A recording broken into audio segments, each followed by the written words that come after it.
जवानों और पुलिस वालों को श्रद्धांजलि दी, जिसके लिए वो राष्ट्रीय पुलिस स्मारक पहुंचे, जहां अमित शाह ने देश के लिए जान देने वाले जांबाजों के बलिदान को याद किया। सारी जिम्मेदारियां पुलिस फोर्स ने बहुत अच्छे तरीके से निभाई। 1959 में लद्दाख के हॉट स्प्रिंग्स में चीनी सैनिकों को धूल चटाते हुए सीआरपीएफ के 10 जवान शहीद हो गए थे, जिनकी याद में पुलिस स्मृति दिवस मनाया जाता है। ब्रिटेन के प्रधानमंत्री बनने की रेस में भारतीय मूल के ऋषि सुनक सबसे आगे बताए जा रहे हैं। लिज ट्रस के इस्तीफे के बाद ऋषि का पीएम बनना तय माना जा रहा है। और अगर ऐसा हुआ तो ब्रिटेन के इतिहास में पहली बार भारतीय मूल का कोई आदमी वहां का प्रधानमंत्री बनेगा। ऋषि सुनक पूर्व पीएम लिज ट्रस के विरोधी रहे हैं। उन्होंने लिज के वादों पर पहले ही कह दिया था कि देश की इकोनॉमी तबाह हो जाएगी। ब्रिटेन में नया प्रधानमंत्री 28 अक्टूबर को चुना जाएगा।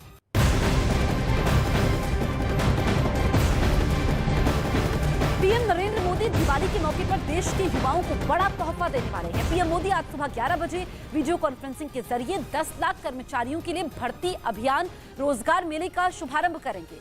समारोह के समय पीएम वीडियो कॉन्फ्रेंसिंग के जरिए ही 75,000 नवनियुक्त युवाओं को नियुक्ति पत्र सौंपेंगे। इस मौके पर पीएम मोदी इन नवनियुक्त कर्मचारियों को संबोधित करेंगे। इस बात की जानकारी देते हुए पीएमओ ने कहा कि युवाओं के लिए रोजगार के अवसर प्रदान करने और नागरिकों का कल्याण सुनिश्चित करने की पीएम मोदी की प्रतिबद्धता को पूरा करने की दिशा में ये एक महत्वपूर्ण कदम होगा। इस बीच रूस की तरफ से दावा किया गया कि यूक्रेन को पश्चिमी देशों से मिले हथियारों की कालाबाजारी हो रही है। ये वो हथियार हैं जिन्हें जंग में जेलेंस्की की सेना की मदद के लिए पश्चिमी देश भेज रहे हैं। लेकिन रूस का दावा है कि वो हथियार जंग के मैदान तक पहुंच ही नहीं रहे, क्योंकि बीच रास्ते में ही उनकी कालाबाजारी की जा रही है। मतलब रूस का कहना है कि जंग में यूक्रेन को मदद मिलने के बजाय दुनिया के लिए बड़ा खतरा पैदा होता जा रहा है, क्योंकि पश्चिमी देशों की तरफ से लगातार एडवांस टेक्नोलॉजी के हथियार यूक्रेन भेजे जा रहे हैं। रूस के मुताबिक उनमें काफी बड़ी संख्या में हथियार ऐसे हैं जो सैनिकों के हाथों में पहुंचने के बजाय आतंकियों, चरमपंथियों और आपराधिक समूहों के हाथ लग रहे हैं। और इसी वजह से युद्ध के बीच हथियारों की कालाबाजारी का दौर शुरू हो गया है, जो कि यूरोप के साथ पूरी दुनिया के लिए चिंता की बात है। क्योंकि जितने ज्यादा हथियार आतंकियों के हाथ लगेंगे, उनसे अपराध बढ़ता चला जाएगा, जो कि भविष्य में इस जंग से भी ज्यादा खतरनाक साबित हो सकता है। रूस ने 24 फरवरी को जो जंग छेड़ी, वो दूसरे विश्व युद्ध के बाद से यूरोप में सबसे बड़ा आक्रमण है। और यही वजह है कि रूस के खिलाफ यूक्रेन के सैनिक मजबूती से खड़े रहे और इसके लिए पश्चिमी देश यूक्रेन की मदद के लिए आगे आए और उसे कई तरह के हथियारों की सप्लाई शुरू कर दी। लेकिन इसी बीच रूस ने दावा कर दिया कि पश्चिमी एशिया और मध्य अफ्रीका में इन हथियारों की कालाबाजारी होने लगी।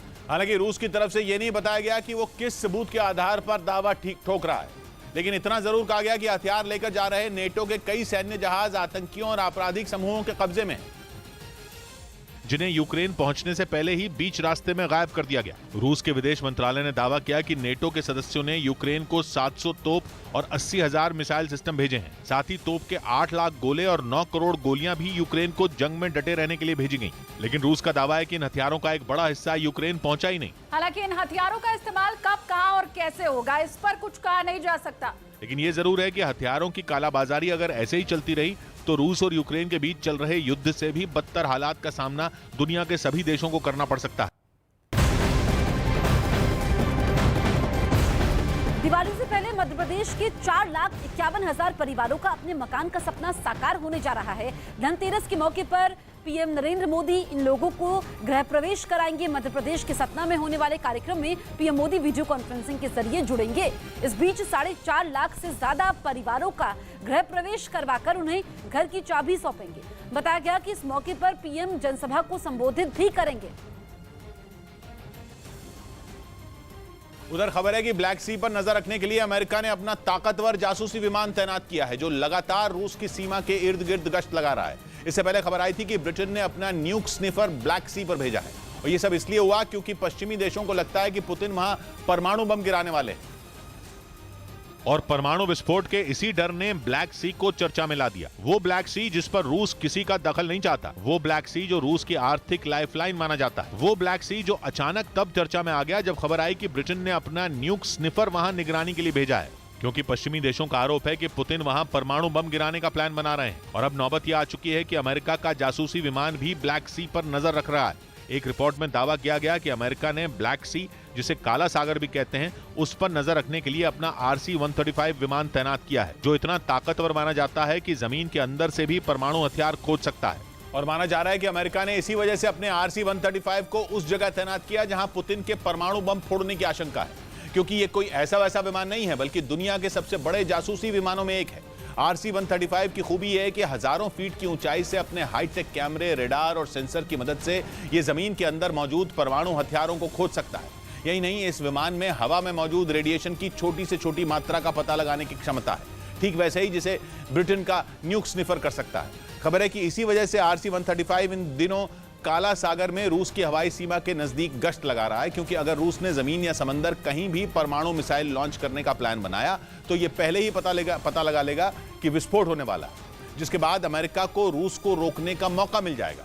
वैसे पश्चिमी देश ये मानकर चल रहे हैं कि पुतिन ब्लैक सी में परमाणु विस्फोट जरूर करेंगे, और वहां की मीडिया ने भी ये खुलकर ये बात कही है और दावा किया था कि पुतिन ने ब्लैक सी में 2 बार परमाणु विस्फोट का प्लान बनाया था, लेकिन ऐन वक्त पर प्लान कैंसिल करना पड़ा। यही नहीं, ये तक दावा किया गया कि ब्लैक सी में पुतिन तीसरी बार परमाणु परीक्षण की कोशिश करेंगे। मतलब ब्लैक सी रूस और पश्चिमी देशों के बीच दुश्मनी की एक नई वजह बन गया है। वैसे तो समंदर के इस इलाके से अमेरिका का कुछ खास लेना देना नहीं था, लेकिन यूक्रेन जंग के बाद उसने वहां दखल देना शुरू कर दिया और कुछ महीने पहले अपनी सीमा से 7000 किलोमीटर दूर काला सागर में ड्रिल की थी। और अब उसने वहां अपने जासूसी विमान भेज दिया है। अमेरिका ने यह काम ब्रिटेन के न्यूक स्निफर के काला सागर से लौटने के कुछ ही दिन बाद किया, क्योंकि ब्रिटेन ने दावा किया था कि काला सागर में रूस और ब्रिटेन का टकराव होते होते बचा, क्योंकि रूस के लड़ाकू विमानों ने ब्रिटेन के जासूसी विमान का रास्ता रोक लिया था और उस पर मिसाइलें दागी थी जो ब्रिटेन के न्यूक स्निफर के पास से गुजरी थी। खबर थी कि ब्रिटेन ने इसके बाद अमेरिका को इसकी जानकारी भी दी थी, जिसके बाद अचानक ब्लैक सी के आसमान पर हलचल तेज हो गई, क्योंकि पश्चिम को डर है कि यूक्रेन जंग में बिजी पुतिन का अगला पड़ाव